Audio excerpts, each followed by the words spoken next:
Well, how much would it change your life to watch your mother become someone you don't know and someone who doesn't know you? That's what Kimberly Williams Paisley and her family have been dealing with, first very privately when her mother Linda was diagnosed with dementia. Now Kim is sharing their story in a new book called Where the Light Gets In, Losing My Mother Only to Find Her Again. We're delighted to welcome Kim to Talk of the Town today. This is such a special story. Thank you, Meryl. It's just the whole range of emotions when you read it. You know, you cry, you laugh. But you feel such hope too. Oh, thank and that's you. what I loved about it. I'm so glad that you felt that. That's what my goal was, because, you know, with any challenge in life, and especially with aging parents, I think there are good and bad things, and what doesn't kill us makes us stronger. Yes. You know, and for me, going through this challenge with my mom, who has dementia, she has a rare form of dementia called primary progressive aphasia, has really had a lot of silver linings. And for many years, she didn't want us to talk about her illness. She was embarrassed. I think there's a stigma around dementia for many people. And so I didn't reach out for support. I didn't reach out to other people that had been in a similar situation. So for me, writing the book and sharing our family story, sharing the mistakes we made, has been really therapeutic for me. Tell me about Linda Williams. My mom was an amazing fundraiser for the Michael J. Fox Foundation for Parkinson's Research.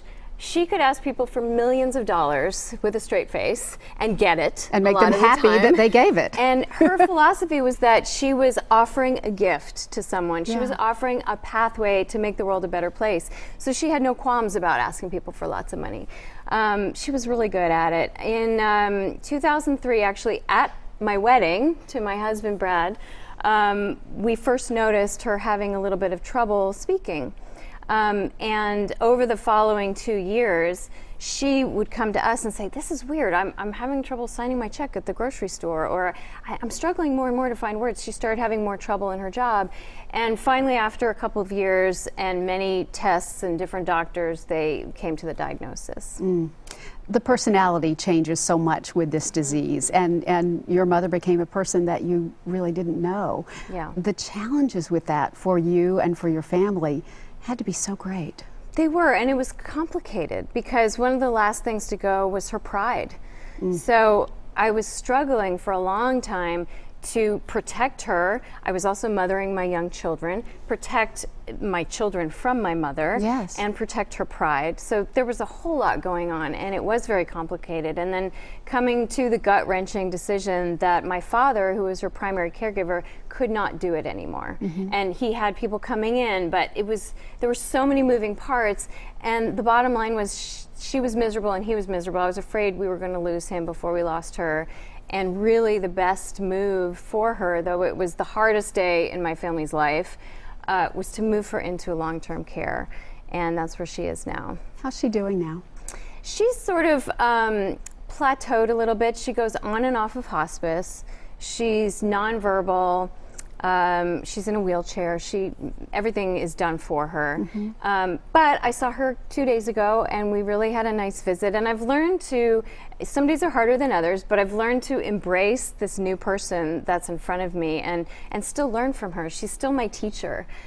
She's someone that lives in the moment, and I can learn from that.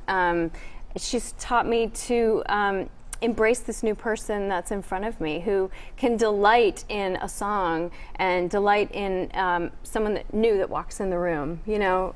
So there's still a lot to learn from her. And I told her about the book, and I don't know how much she understood, but she did focus on it. And I said, "Mom, you're going to help a lot of people." And she said, "I am." So it made me feel like there's some bit of understanding there. Yeah, and I think this really is going to help a lot of people, because particularly caregivers who feel so overwhelmed when a disease like this takes hold of the family. Right, and guilty. And that's what everyone in my family felt at one time or another. Guilty that I'm not doing more, guilty that I'm not doing it better. And really, guilt doesn't help in any way. So as much as possible, I would encourage caregivers to try to let go of guilt and to take care of themselves and to reach out for help. And the Alzheimer's Association has an 800 toll-free caregiver hotline that will connect you to local resources wherever you are. And I wish we'd reached out to the Alzheimer's Association sooner. Not to mention, in the back of the book and on your website is a whole list of resources that can be of so much help. This is the book that I wish we'd read 10 years ago.